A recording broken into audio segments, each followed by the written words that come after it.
Elle a près d'1 mètre de hauteur et pèse moins de 10 kilos. Elle est d'une blancheur immaculée et possède une fourrure en bouclette. Elle, c'est Zeyi, diminutif de Zeynab. Zeyi est une jeune femelle dromelon qui a vu le jour au complexe touristique Agualand dans la nuit du 21 avril, jour de célébration du Ramadan. Une heureuse nouvelle au complexe touristique, car c'est la 2e naissance de dromelon dans le zoo depuis son ouverture. Nous avons le plaisir de vous annoncer la naissance d'un dromelon. Il est né hier nuit, donc il a à peine 12 heures. Donc je vous le présente, enfin je vous la présente parce que c'est une femelle. Nous avons décidé de la nommer Zeyi, comme Zeynab, un petit raccourci de Zeynab. Et il faut savoir que la gestation chez les dromadaires dure environ 12 à 14 mois. C'est quand même très très long comparé à nous les hommes qui est de 9 mois. Chez les herbivores en général, ça tourne autour de 12 à 14 mois. Donc un petit dromadaire est appelé un dromelon. Tout au long de la gestation, nous n'avons pas eu de problème majeur chez la mère. Tout s'est bien passé. Et évidemment, nous lui avons fait certains compléments alimentaires tout au long de sa gestation. Nous avons augmenté ses rations alimentaires pour lui permettre de produire assez de nutriments pour nourrir le petit qui était en elle. Donc, il y a des compléments alimentaires qu'on fait comme des vitamines, de la provende vitaminée. Nous avons augmenté le nombre de pierres à lécher que nous avons dans leur loge, qui est un composé de minéraux qui leur permet d'augmenter les rations journalières et contrecarrer les carences qu'il pourrait y avoir. En dehors de ça, on la sortait également très régulièrement de sa loge pour lui permettre de faire des balades, se dégourdir les jambes, ce qui est nécessaire pour faciliter la mise bas.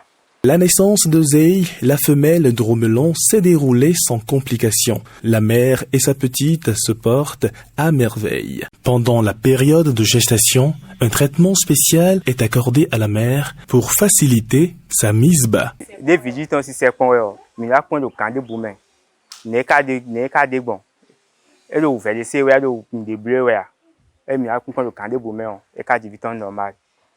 En général, les premiers jours qui suivent la mise bas sont des jours très très importants. C'est pendant cette période qu'il faut faire un suivi très régulier afin de savoir si le petit a besoin de soins particuliers, sans oublier également la mère. Parce que le petit doit téter, donc il faut donner des aliments qui favorisent la production du lait chez la maman. Parce qu'il faut savoir qu'à cet âge-là, le petit n'est pas encore en mesure de manger des herbes.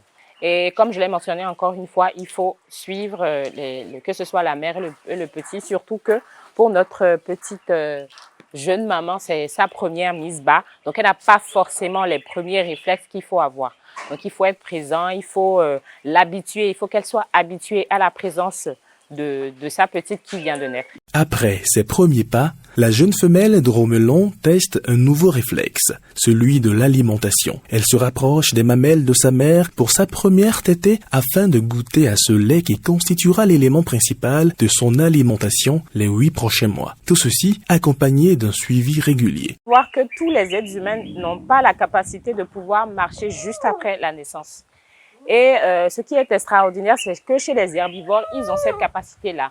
Parce que ça leur sert de mécanisme de défense. Vous savez, dans la nature, ce sont des proies de manière générale.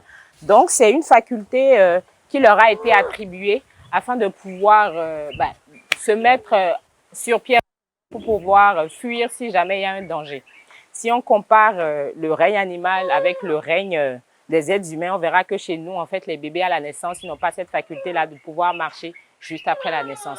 Mais c'est quelque chose qui est inné chez les herbivores. Donc, juste après la naissance, quelques secondes après, vous allez voir que le petit a la possibilité de faire ses premiers pas. La petite femelle dromelon a déjà commencé à explorer son environnement derrière les pas de sa mère. Des regards d'enfants curieux apprécient le spectacle sans s'empêcher de toucher la jeune femelle dromelon. Il était joli, il était tout blanc. J'ai regardé quand il était en train de boire le lait de sa maman. J'ai vu la naissance du petit dromadaire. Je l'ai vu boire le lait de sa maman. Quand je l'ai touché, il était doux comme un nounours. J'étais très contente d'assister à la naissance du petit dromadaire. Je l'ai caressé. Les visiteurs du complexe touristique Agualand peuvent désormais observer le nouveau-né et sa famille dans leur habitat naturel.